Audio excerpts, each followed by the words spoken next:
Desde el Renacimiento, cuando los artistas empiezan a trabajar con la perspectiva lineal y notan la importancia de la luz en la generación de dimensiones, le escapan a toda costa cualquier escena nocturna. Leonardo decía, tinieblas significa privación total de luz. La única forma de pintar algo así es poniendo una luz de un fuego, de una vela muy potente que de alguna manera terminaría reemplazando al sol. Bueno, unos siglos después nos encontramos con Turner.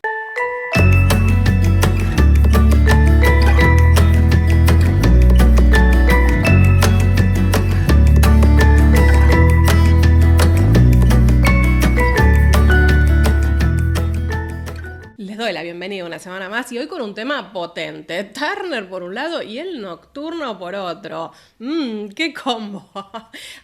Vale aclarar una cosa. Leonardo, como todos los renacentistas, le escapaba a cualquier escena en penumbras o cualquier escena nocturna, pero hay que decir la verdad, hizo un aporte muy, muy importante al desarrollo de los nocturnos a futuro con el tema del esfumato.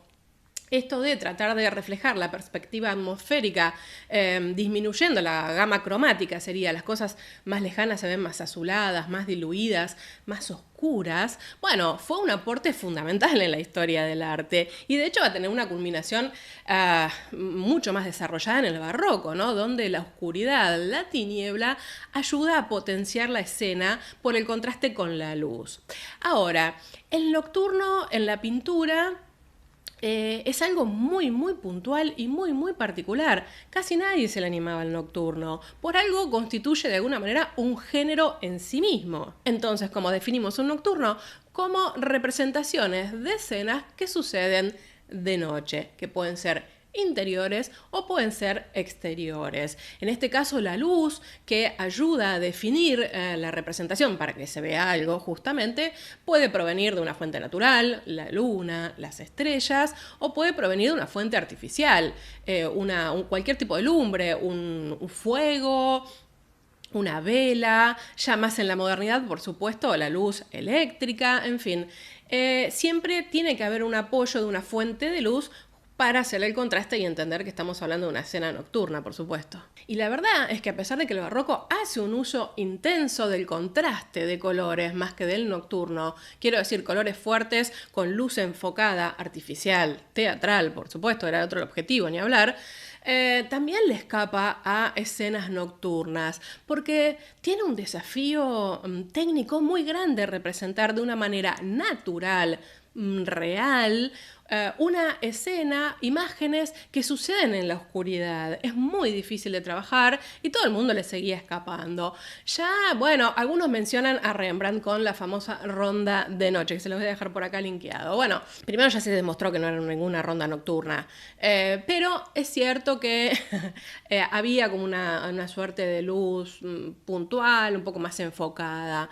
Pero la verdad es que le escapaban todo el mundo, todos los pintores le escapaban a los nocturnos. No abundan para nada hasta el siglo XVIII, en el que no abundan, pero que sí hay como distintas formas de representación que se le animan. Digo, tenemos un Goya y por supuesto tenemos un Turner. Y yo creo que esto se ve habilitado por corrientes como el romanticismo, ¿no? En donde el paisaje natural, la luz de la luna, las estrellas, hay algo ahí, hay una mirada romántica que la inmensidad que otorga la oscuridad le genera, le provoca sentido de representación. Y después esto, por supuesto, seguirá mucho más fuerte con los impresionistas, con los expresionistas.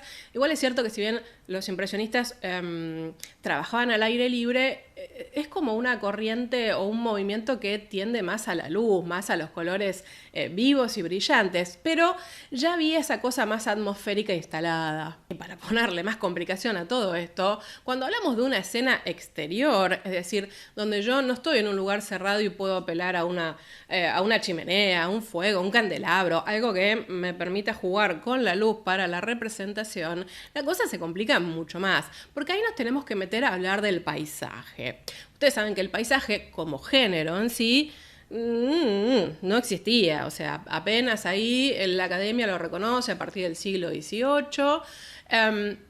pero era un género menor, un género poco importante. Le voy a dejar acá el link a la jerarquía de los géneros. Entonces, la verdad que el pasaje hasta ese momento venía siendo un telón de fondo, ¿no?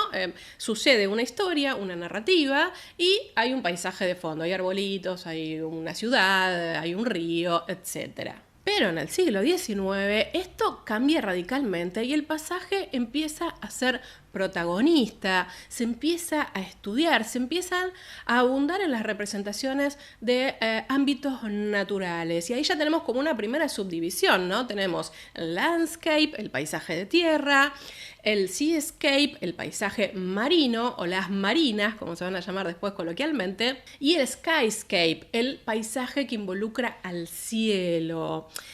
Esto generó muchos estudios y trabajos y bocetados y demás de muchos artistas que decían, bueno, como el desafío de reflejar el paisaje y la luz a lo largo del año, las diferentes estaciones y a lo largo del día, con lo cual involucraba, por supuesto, paisajes nocturnos. Y ahora ya ponemos una pata en Inglaterra y decimos por qué el paisaje y el paisaje nocturno fueron muy, muy importantes en la pintura romántica inglesa.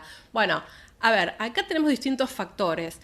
Piensen que si nos ubicamos a inicios del siglo XIX, guerras napoleónicas. Si ustedes miran qué tiene que ver la guerra napoleónica con un paisaje nocturno. Ya se los explico. El punto es el siguiente. Los británicos ya no podían viajar a Europa. Europa estaba en guerra. Todos estaban en guerra. Era toda una crisis.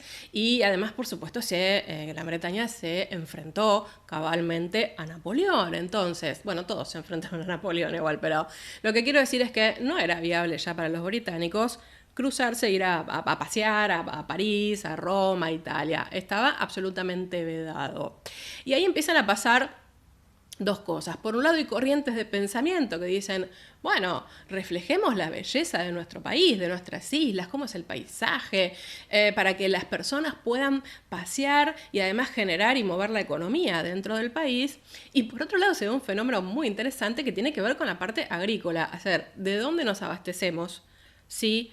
No podemos comprar cosas en el continente. Entonces hay corrientes que dicen, bueno, estas tierras hay que parcelarlas y hay que empezar a cultivar porque hay que autoabastecerse. Y ahí empieza un choque, ¿no? Los que decían, no, dejemos nuestros paisajes nativos para que la gente viaje y conozca las islas. Y los que decían, chicos, si no empezamos a cultivar nos morimos de hambre, para decirlo claro. Estos debates son muy interesantes, pero bueno, ¿qué involucró todo esto? Una serie de enrelevamientos topográficos, entre los cuales encontramos a Turner y a Constable también, el otro gran paisajista y rival, podemos decirlo, junto a Martin de Turner. Ambos iniciaron sus carreras, buena parte de sus carreras, viajando por las islas, reflejando los paisajes, sobre todo en acuarelas. De hecho, las acuarelas de Turner, un capítulo aparte. Con lo cual, estos relevamientos topográficos y los que hacía Turner ni hablar, empezaron a adquirir importancia porque de hecho se empezaban a sumar a las bibliotecas copias de las acuarelas que hacía Turner, por ejemplo, no fue lo único, para que los niños pudieran estudiar la geografía. Entonces ahí empieza esta mirada, este ojo del espectador que se empieza a interesar por el paisaje. Ahora claro, Turner, un romántico, el romántico por excelencia. Y esto ya nos da la pauta, como lo hemos hecho también en otras entradas, para recuperar la idea de que los movimientos, ya sean pictóricos, las corrientes estéticas, las corrientes de pensamiento, no se dan igual en los diferentes lugares. En este caso, cuando hablamos de Gran Bretaña y romanticismo, tenemos que empezar como en dos grupos. Por un lado tenemos los visionarios, el grupo de los visionarios, Fuseli, Blake, estas pinturas oníricas, de ensoñación, puras fantasías, sin necesidad de algún tipo de anclaje en la realidad. Por el otro lado tenemos los paisajistas, Constable, con esos paisajes tan bucólicos, tan armoniosos, tan tranquilos, tan que a uno le invitan a pasear por la campiña, y Turner. Y cuando digo Turner es porque es el opuesto completo. El trabajo de paisajes que hizo Turner es complicado, ya lo vamos a empezar a ver, es muy difícil de interpretar y bastante complejo de observar incluso, pero apuesta a un romanticismo extremo, por eso es el romántico por excelencia, como dije antes, ¿no? Cuando digo romanticismo extremo es esa sensación de que todo se nos viene encima, esa sensación de lo sublime. Esto lo vamos a ir desarrollando, pero me callo un poco y vamos a ver la primera obra que les traje y cómo encaró Turner los nocturnos, porque justamente lo que traje hoy son obras de la primera etapa de Turner, de un Turner muy, muy jovencito, y en donde se dedicó bastante al tema de los nocturnos. Después se le irá mudando un poco esto.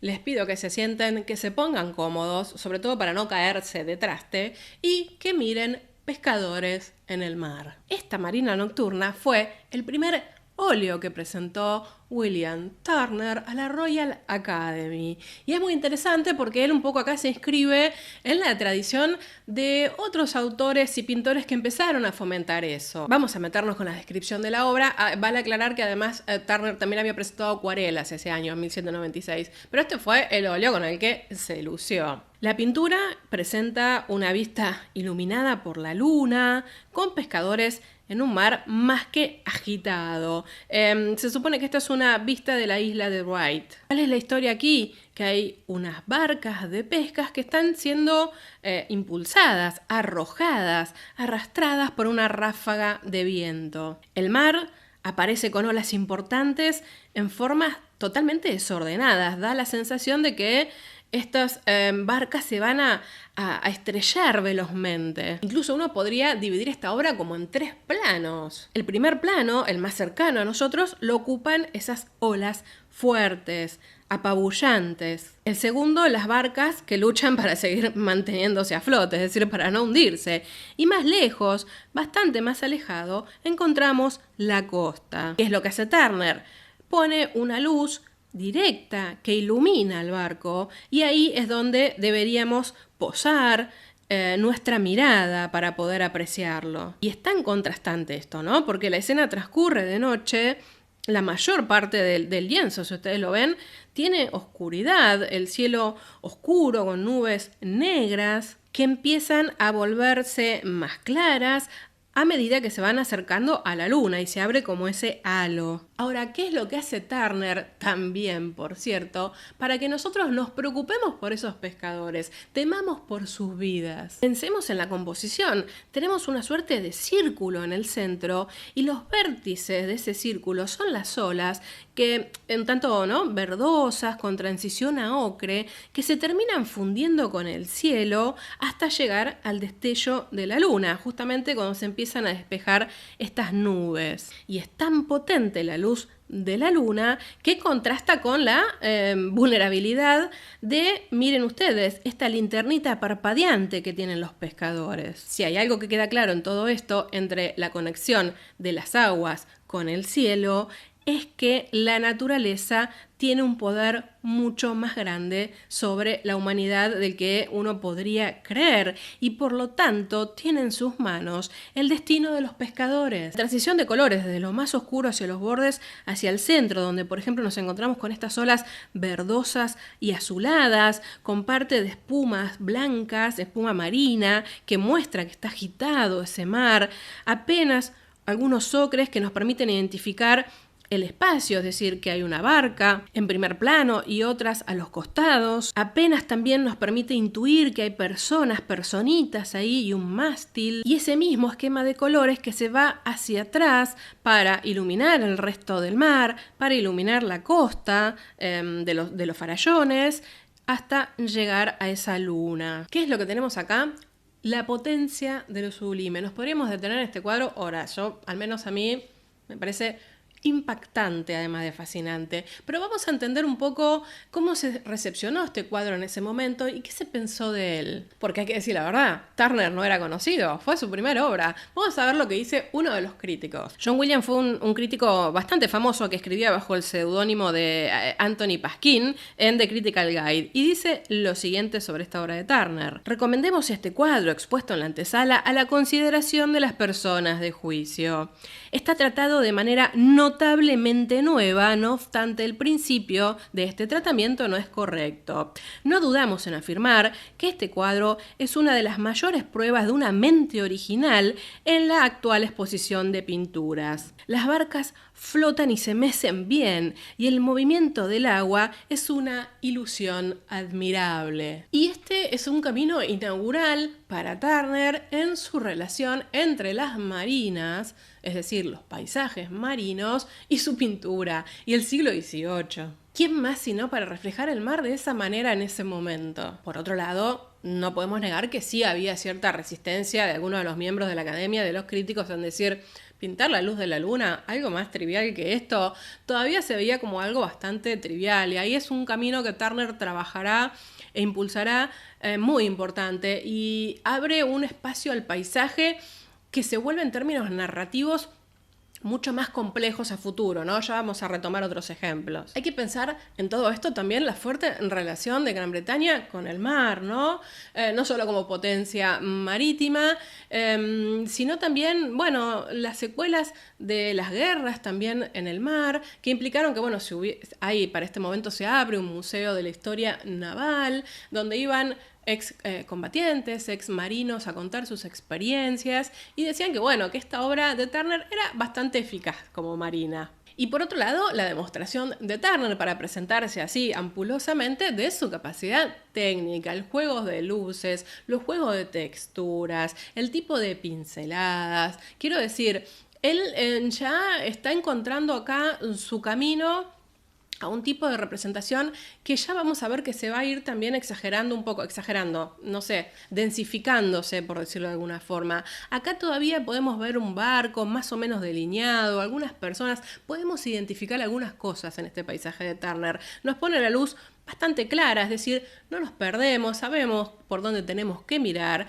pero esto se va a ir complejizando bastante. Solo para contrastar, porque si creen que Turner es todo así exuberancia, tormenta, caos, que un poco sí, les traigo una obra que presentó el año siguiente, también un óleo, que nada que ver. Miren lo que es esta luz de luna, un estudio en Millbank. Nos encontramos con una noche tranquila sobre el Támesis. Es también, por supuesto, una marina nocturna, pero con un registro totalmente distinto. Da la sensación de que Turner acá experimenta de otra manera los efectos de la luz sobre las imágenes, de la luz de luna, ¿no? Tiene una impresión mucho más naturalista. En ese sentido uno puede llegar a ver la influencia de muchos pintores holandeses del 17, ¿no? Como Art van der Neer. Fíjense que el tema del tratamiento, sobre todo del cielo y de esta atmósfera que genera, es casi de acuarela. No tiene, si bien es un óleo, no tiene como esa densidad que uno encuentra todo el tiempo en Turner. Una superficie muy plana de fondo en el cielo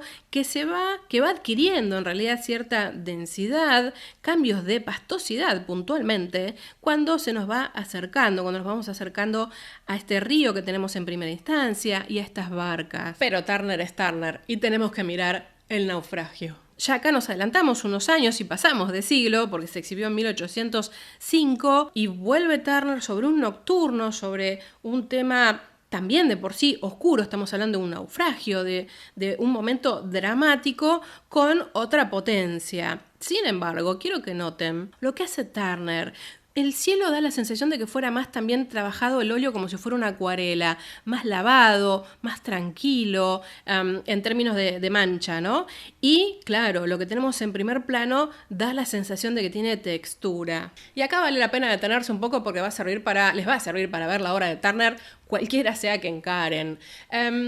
Turner, a ver, cuando un pintor trabaja un cuadro, le da una cierta impronta de tipo de pintura. Quiero decir, superficies o pinturas más planas, donde uno quizás no ve la pincelada, o ¿no? Pinceladas cargadas, con mucha materia, que es algo que te permite el óleo, ¿no? La materia, que uno ve que tiene dimensión eso. Turner hace en sus cuadros una mezcla de las dos. Era un maravilloso acuarelista, creo que ya lo mencioné.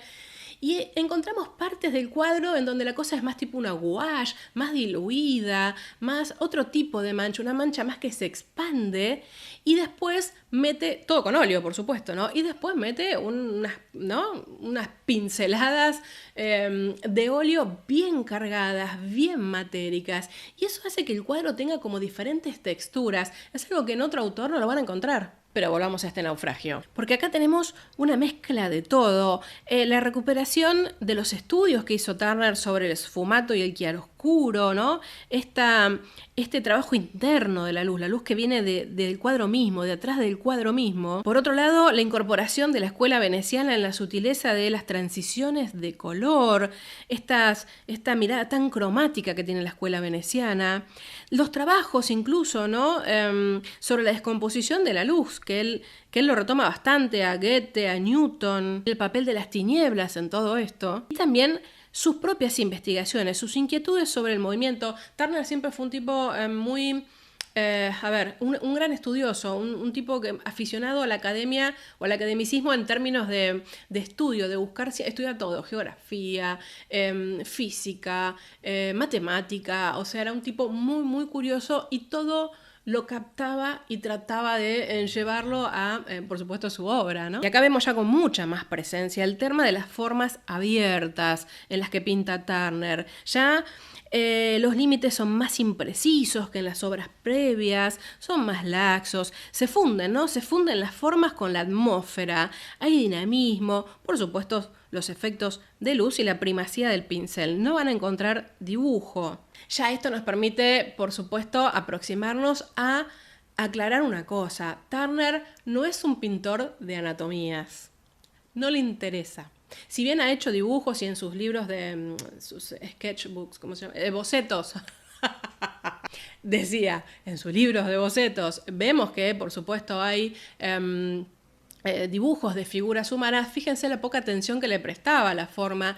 Él trabaja sobre la mancha, él trabaja sobre la insinuación de que hay alguien o algo ahí. Por eso decimos que es un pintor de formas abiertas, es decir, no hay un límite en el dibujo, no es una forma cerrada, delineada, dibujada, es completamente abierta. Si volvemos al cuadro, de nuevo esta atmósfera envolvente. Podemos trazar círculos que engloban a los grupos de personas, esa composición centrífuga que ya lo vimos también en el primer ejemplo. Y el drama insinuado, esa gente que se está empezando a ahogar, otros que están tratando de luchar como pueden.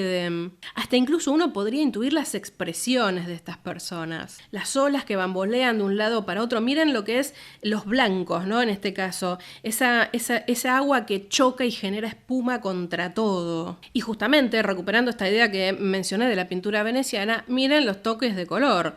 Un amarillo, un rojo, un poco de blanco, algo de azul. Esos toques, esos puntos en toda la composición que nos van permitiendo mirar y observar todo lo que sucede ahí. Cuando uno observa, además, Turner es como que sugiere, la densidad del agua, esas profundidades líquidas que atraen, que envuelven y que por supuesto despedazan y matan, ¿no? Es como si él pudiera descender hacia el océano y reflejar todo lo que sucede ahí, todo ese movimiento que viene desde lo más profundo. Y entre la espuma y las barcazas da la sensación de que el mar, ¿cómo explicar esto? Es como una superficie pero áspera, como si fuera terreno. Y este es un gran momento para hablar de lo sublime, que ya lo mencioné. ¿Por qué cuando uno habla de este tipo de paisajes románticos habla de lo sublime? Bueno, ¿qué es sublime? Se entiende como algo que nos eleva, ya sea metafóricamente o físicamente, ¿no?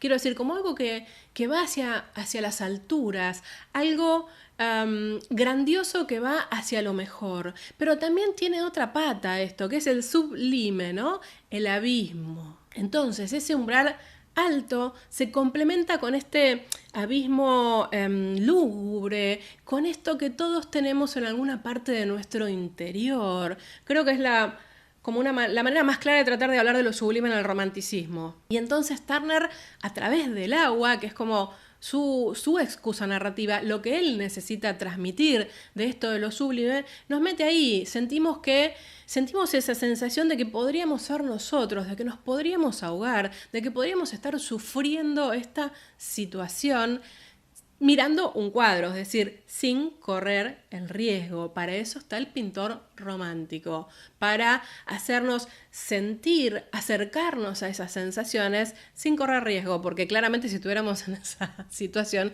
probablemente estaríamos muertos. Y ahora vamos con otro nocturno, que ya nos cruzamos a un tema diferente, pero no por eso menos dramático, que es el diluvio. Voy a aclarar algo. Turner no le tenía miedo a nada. Encaraba todos los temas, mitología, religión, historia.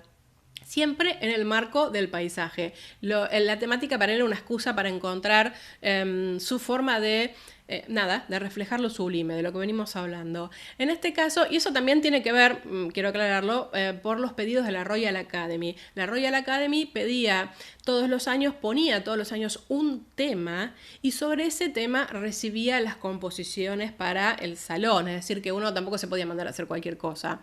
La inteligencia de Turner, y esto lo vamos a hablar en un momento en otra entrada, era que, bueno, él le encontraba toda la vuelta al tema que proponía la academia, por ejemplo acá religioso, para meter un momento dramático. Cuerpos en primeros planos, acercados a nosotros, también podemos trazar un círculo o círculos que los engloben. Esta composición centrífuga, en donde por un lado se nos viene el agua, el cielo parece que se nos cae encima, casi, bueno, ¿no? En este formato de unión con las olas. Apenas un toque de luz roja, naranja y amarilla hacia el fondo, que nos da, por supuesto, una de las zonas de fuga que nos plantea Turner acá. Las anatomías, excepto las más cercanas, como hablamos, bastante diluidas, casi todas en un mismo color, ¿no? Esos cuerpos en diferentes posturas que uno intuye el drama que está sucediendo, de que esta gente se está ahogando por la ira de Dios, con luces muy claras sobre algunos cuerpos yacentes y los que están ahí procurando salvarse. Nuevamente miren hacia el fondo acá, como uno ve como las manchas diluidas, como si fuera una gouache, cuando es óleo, por supuesto, y más hacia adelante, más hacia nosotros, esa sensación de óleo corpóreo, ¿no? Ese cambio de textura, que bueno, queda reflejado claramente. El fondo tiene pinceladas mucho más grandes, mucho más largas, es decir, tienen un trayecto mucho más enorme que lo que pasa, por supuesto, con las personas y digamos, las barcas estas que tenemos más cerca. Como verán, los tonos se repiten, ocres, azules, esos azules verdosos que hace Turner, ¿eh? ¡Oh, por favor! Los toques de rojo, naranja. Ya ven que en este último cuadro del diluvio, bueno, uno puede más o menos entender cuál es la situación que está pasando, o al menos entiende que si uno no sabe cuál es la temática, quiero decir, o no lee el título ni la propuesta de la academia de ese año, bueno, uno entiende que hay gente que se está ahogando, que la está pasando mal en el mar. Ahora, vamos a ver esta obra de La Quinta Plaga de Egipto. Cuando uno encara esta obra, sencillamente no entiende nada. Díganme ustedes qué entienden, si no. Hay un par de caballos muertos, ahí en el primer plano, una pirámide por ahí atrás en el medio, parece, sí, algo relacionado a una ciudad, y claro, un cielo nocturno, oscuro, en el que uno intuye que pasan cosas dramáticas, pero no entiende qué pasa. Cuesta divisar las formas, entender dónde termina un plano y el otro, pero siempre Turner nos da, ¿no?, esos toques de luz que nos llevan, desde el primer plano, con los animales muertos, hacia un segundo plano donde está la ciudad y la pirámide, y un tercer plano, quizás el más importante, que es donde está el cielo, que todo lo envuelve. Pero para hacer esto y para descubrir esto, nos tenemos que meter en el cuadro. No hay algo tan palpable que uno diga, está contando una historia que tiene que ver con el Viejo Testamento, por ejemplo, o con la historia de Egipto. Complicado ver los personajes, y más aún en un nocturno, ¿no?, que es un doble desafío. Entonces, ¿pero de qué viene todo esto? ¿Cuál es el tema? Bueno, por empezar, el cuadro se llama La Quinta Plaga de Egipto, pero no es la quinta, es la séptima en realidad. Porque lo que Turner está reflejando acá es cuando Moisés maldice al faraón y a los egipcios y cae una lluvia de fuego y piedras y cenizas. Pero claro, es confuso porque cuando uno va hacia el primer plano nos encontramos con estos dos caballos muertos y un hombre también muerto ahí amontonados, que son víctimas de la plaga anterior, la plaga de la pestilencia en el ganado. A la derecha está Moisés de pie con los brazos extendidos, maldiciendo a los egipcios con esta plaga de granizo y fuego, que es lo que en realidad vemos en el cielo. A lo lejos, la ciudad sumergida en toda esta plaga, en todo este granizo, en todo este fuego que está cayendo. En el fondo encontramos nubes tumultuosas que se arremolinan sobre esa ciudad, y le permite destacar esta pirámide tan blanca, tan reluciente, que está, por supuesto, en el centro. Esas líneas horizontales que caen de las nubes, por supuesto, están haciendo referencia en forma de rayas, ¿no? Ese es el granizo que está cayendo del cielo. Nuevamente, tonos oscuros, neutros, ocres, marrones, grises, una sensación de tristeza tan palpable. Y acá de nuevo el desafío, porque esta es una pintura de historia o es un paisaje. Bueno, la excusa narrativa es una pintura de historia, que era lo que pedía la academia. Pero está claro que Turner acá hizo lo que quiso y se focalizó en el paisaje. El resto es anecdótico. Y ya ahora nos pasamos a la faceta que tiene que ver con el pintor romántico por excelencia, que es el que mira su tiempo, ¿no? Piensen en Goya, por ejemplo, piensen en Delacroix, por ejemplo. Bueno, Turner también mira su tiempo y pinta este campo de batalla de Waterloo, que para ese momento Waterloo ya era un destino turístico, ¿eh? La gente quería ir a ver lo que había pasado ahí.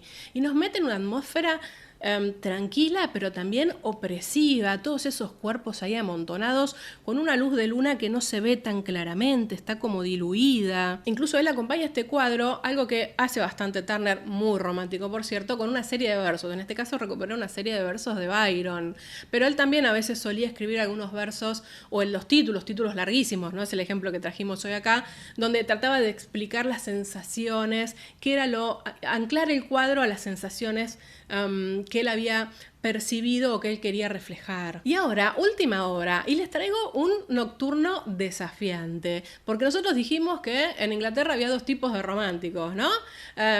Los que tenían que ver con la cosa más onírica, con la cosa más fantasiosa, y los que tenían que ver con el paisaje. Bueno, miren este nocturno de Turner y díganme que no nos conecta con Fuseli, por ejemplo. Ahora, al menos la Tate Gallery indica que cree que se presentó inacabada, no obstante lo cual tiene una calidad enorme. Por supuesto es un nocturno, pero está hablando de mitos casi en un sentido onírico, porque toda esta historia está relacionada justamente con las tradiciones rúnicas o nórdicas, algo que para un paisajista o para el grupo de los paisajistas, no obstante, no deja de ser sugestivo todo lo que presenta ahí. Estos personajes que ven como una aparición absolutamente desdibujada. Incluso los personajes ya están mucho más desdibujados, ¿no? Hay algo que emerge de una penumbra mientras una mujer levanta el brazo como para señalarlo.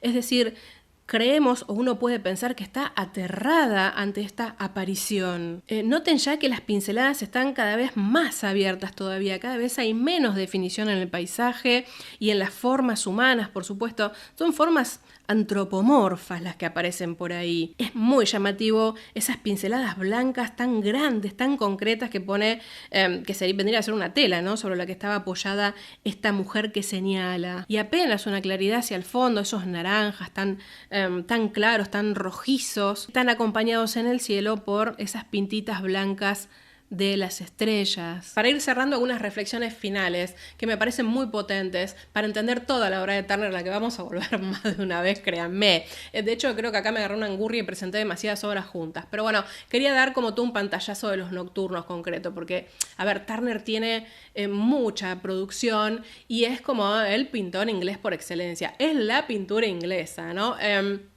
Ahí Ruskin lo defendió muchísimo, así también defendió a los prerrafaelitas, ¿no? Como esa esencia del pintor realmente británico. Vamos a recuperar esto también en algún momento. Y de hecho fue creído y fue tomado así. Piensen, no hay año que la Tate Gallery no fomente, por ejemplo, muestras de Turner. De hecho, acá en Buenos Aires hace unos años tuvimos una de acuarelas que fue un espectáculo.